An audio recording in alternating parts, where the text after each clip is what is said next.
Welcome, my name is Sophia, and I will be exploring the connection between Germanic and Norse mythology with Christianity.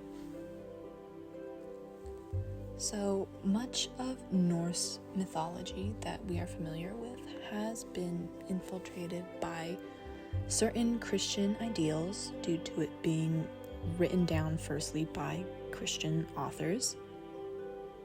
But there are reasons to believe that the Norse mythology has also had its effect on Christian beliefs. So today I will be discussing the similarities between the two belief systems that show their impact on the other. Balder and Christ have many characteristics that mirror each other. Both figures can be seen as being morally perfect and loved by all, and both are often depicted with a ring of light surrounding them as seen in the images. And when Christians were trying to convert pagans, it was easiest to compare Balder to Christ, and this often completed the open-endedness of Balder's end for many people. The story of Christ's resurrection filled in Balder's story and was widely accepted. Similar to Balder and Christ, Loki and Satan were compared to ease pagans into Christianity. Luckily for the Christians, there are many similarities between the two.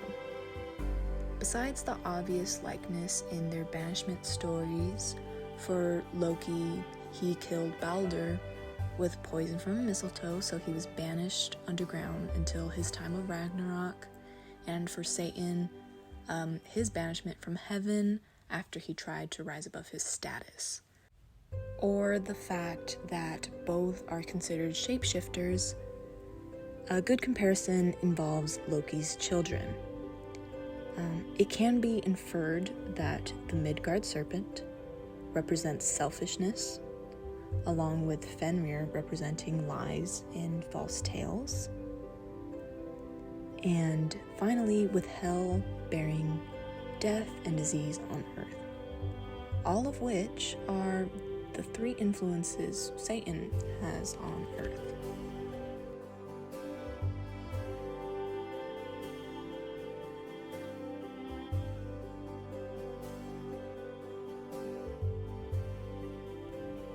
So, in Norse mythology, the wicked and evil are sent to Hel, which is thought to be in the north, where they will suffer in the horrid cold, much to the opposite of the Christian Hel, which is depicted of being full of fire.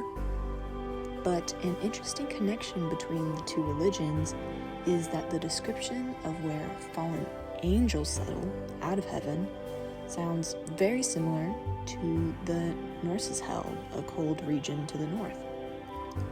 Now, the ruler in the Norse's underworld is the goddess Hel, the half-dead daughter of Loki.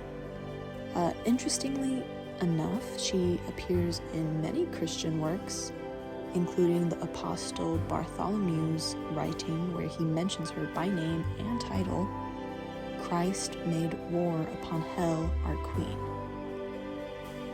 Even with the direct mention of Hel, it is also theorized that that idea of the devil is derived from Norse mythology, and this could have been a way for Christians to manipulate paganism into being considered evil and convincing pagans to convert, because many creatures found in Norse mythology become demonic symbols, including the giants, who are said to have similar weaknesses against good, similar to the devil, which, as mentioned before, is thought to be Loki.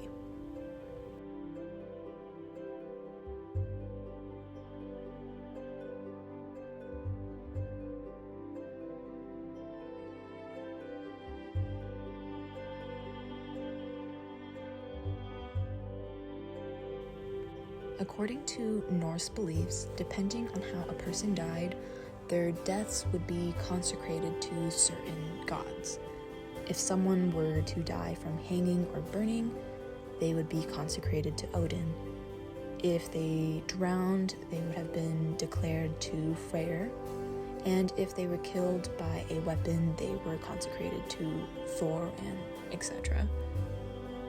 Because this was an established belief, it was easy for pagans to accept the martyrism found in Christianity, with them being so similar.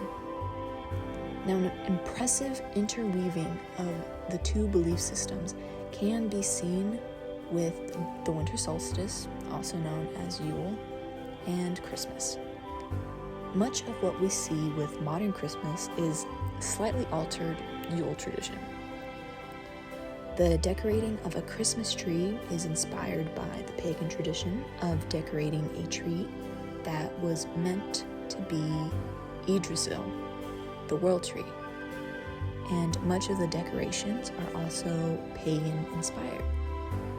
It is also theorized that Santa Claus was inspired by Odin himself. During the solstice, Odin would ride his steed to deliver gifts to good children. The children would then leave shoes full of oats for his horse, and in return, he would fill the shoes with nuts, candies, and apples, and this is the origin of hanging shoes. Along with this, his steed over time became the reindeers found in North America and other parts of Europe, and this is the origins of the magical reindeers that fly. In conclusion, it is clear that there is similarities between German and Norse mythology and Christianity, mainly because much of what we know about Norse mythology was somewhat altered when written by Christian authors.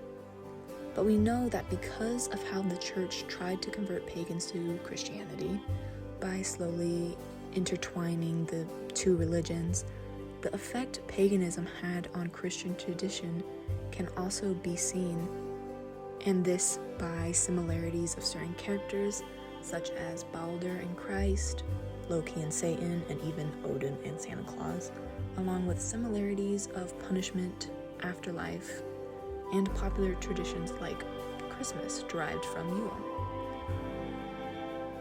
With Christianity and Norse mythology, you can see how when two beliefs, cultures, religions collide, it is difficult for either to be completely erased. And from it, we can see how much of everything we know is connected to each other. And that no matter what, old beliefs never really disappear. They simply become a part of something new.